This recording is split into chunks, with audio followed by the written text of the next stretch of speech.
Hey, what's going on, everybody? Welcome back to On the Break. We got a good one coming to you.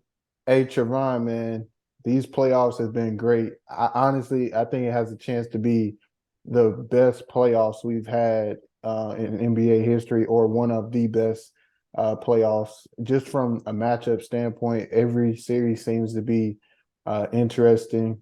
So, one series that we're going to talk about right now, though, is the Lakers and the Grizzlies. We just saw the Lakers pull out the win. What are your takeaways from game one of that series? Yeah, it's kind of crazy. It seems like every year we talking about every year the playoffs feels like it's going to be one of the best playoff runs that we've seen. And this is definitely shaping up to be that. The Western Conference has been crazy. We had three technically upsets today. I think in a more normal season, it would be considered these would probably be second round matchups at least. But just the way that the season's going in the West, we're getting good matchups like in the first round. But with the Lakers win, I just felt like it was a complete team effort this game. Usually the general public looks to LeBron and Anthony Davis to drop somewhere around 30, at least get a double double and carry majority of the load. But this game, um, obviously you had Austin Reeves, he showed up. Rui Hachimura had a really big game. D'Angelo Russell, after not being in the closing crunch minutes of that playing game against the Timberwolves, he came in today and he was hot. And just a quick hitter, I just feel like that really speaks to the reshaping of the roster that they were able to do as far as at the trade deadline. Because before, when they had Russ, who was somebody who had a good game tonight in his game with the Clippers and Suns, it really just changed the dynamic. It's a way better fit around LeBron and AD, guys who can play their roles or be considered stars in their roles. Um, but just to go one by one, Rui Hachimura had probably the best game that I've seen him play, especially as a Laker. This is probably the most important game of his life so far in the NBA career, dropping 29 points. More impressively, he was for me he was hitting the threes. He was hitting his mid range. His mid range, I told you, was something that he has down pat. He came to the Lakers with that. He did him hitting the three was very impressive. A lot of them were wide open, but he's not really that great of a 3-point shooter percentage wise, somewhere in the mid 30s. But Phil Handy, a guy he's probably worked with. But to me, his finishing was a lot more impressive than it used to be. So far this season, I felt like he was going strong to the rim. He put one on Jaren Jackson's head. Austin Reeves, he did pretty much what he's been doing the last stretch of the season, being very productive. He looked very much under control, knocked down his shots, good playmaking. He had that behind the back pass to Rui Hachimura. And D'Angelo Russell, we know he's a sniper. I like him personally better as a spot up guy than initiating the ball. But I just feel like, I'm a Lakers fan. I was much more happy. I wanted that 6 seed, but I was much more confident coming into this first round matchup against Memphis. I feel like it's a better matchup for us.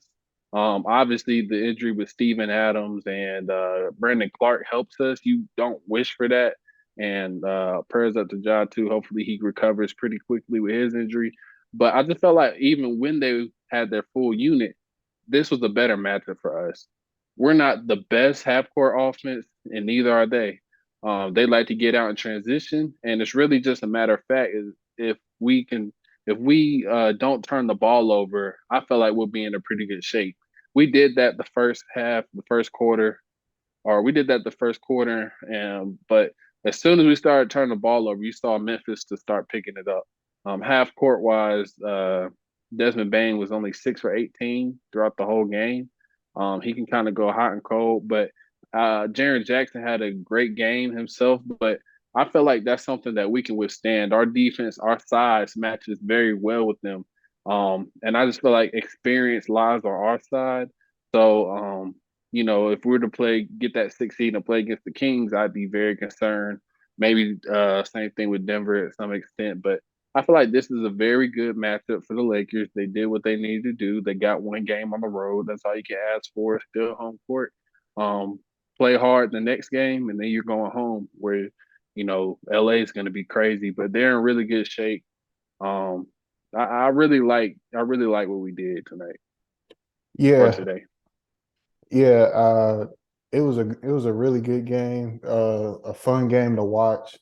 I really liked how the both teams battled. I think both teams played really good defense. A lot of people want to focus on the offensive end, but I think honestly one matchup that I'm looking forward to seeing more this series is Jaren Jackson and Anthony Davis.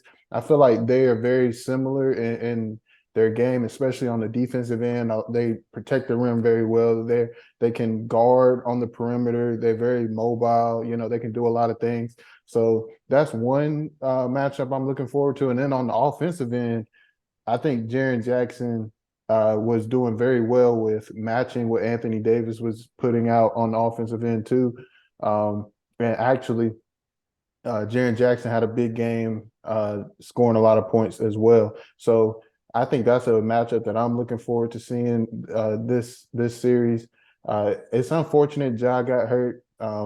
That didn't look too good with his hand, but hopefully it's not too bad. Hopefully he can get back. I would like to I, see Ja back because I think that's going to just create more excitement and seeing how Memphis matches up and makes adjustments because honestly, Memphis didn't play bad.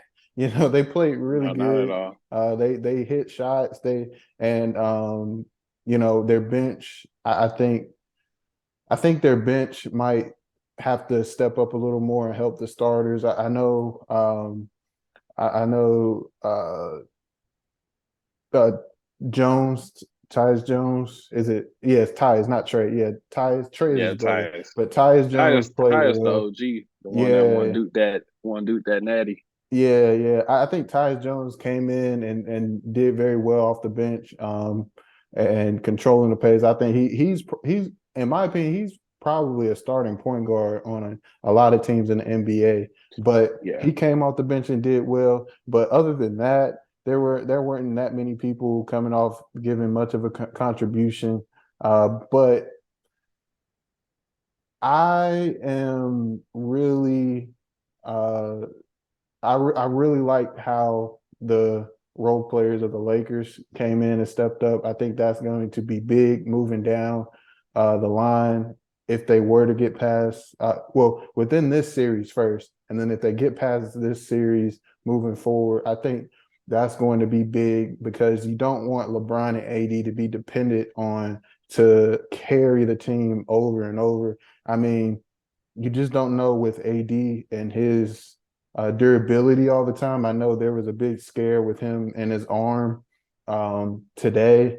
And then LeBron, he's getting up in age. He's still playing out of his mind. I mean, did you see how many blocks he had and how many like blocks he Yeah. tried to get? Like Chase that's downs. that's where a lot of people talk about him saving his energy for the playoffs. Like that's where that kind of stuff comes into play, like defensively and being able to do what he does on the offensive end as well.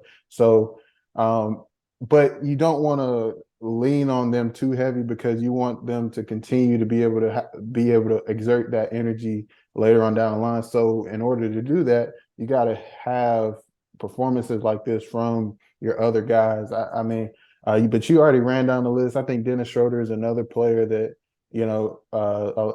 gets overlooked sometimes, but he helps out a lot and allows the Lakers to play the way they play. So it was good to watch. Hopefully, Ja can get back and we can get another game similar to this one. Yeah, to speak on LeBron, yeah, I know he exerts tries to save energy. I understand it completely. My only issue with it is when he tends to just leave people wide open and not even attempt to contest. That's one of the most glaring things. If it's a guy that percent and I'm sure percentage wise, he's always got, everybody's stats locked in his head. Like so he knows who's like based off the percentages are more likely to hit a shot versus not. But today he left like Luke Kennard wide open for three and he hit it. I saw And that. those are Yeah. things that kind of I feel like those are things that kind of can trickle down to your team, which kind of will carry into something I want to speak on with another topic about the other game we're gonna talk about. But yeah, just that's the only thing I saw. And he had plenty of careless turnovers, unforced like behind the back passes that allowed Memphis to get going. But Yeah. another thing is that's the beauty of this team though. Like the a lot of people were talking about in that playing game against Minnesota. A lot of Laker fans, a lot of people were talking about them possibly making a deep run. Some analysts were like, they played against a team that didn't have their best guys and barely squeaked a win. And one of the guys you traded for, D'Angelo Russell, wasn't in the game late. Rui was in like they just kept going down. Or no, not Rui. Jared Vanderbilt was in the game late. A lot of people are going down the line pointing out the negatives. But the beauty of it is, notice that game, Dennis Schroeder was able to be in that game because D'Angelo wasn't playing his best. Rui Hachimura, a guy that they traded for, was able to be in that game.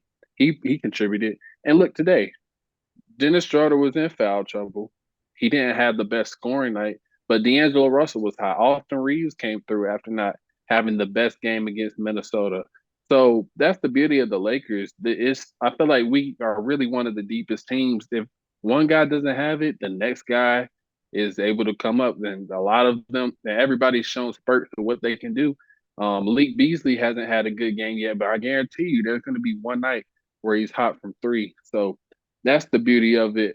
And also, I feel like it's good that they were actually able to play that playing game because with this team not having that amount of games under their belt together, they were able to play in a playoff atmosphere.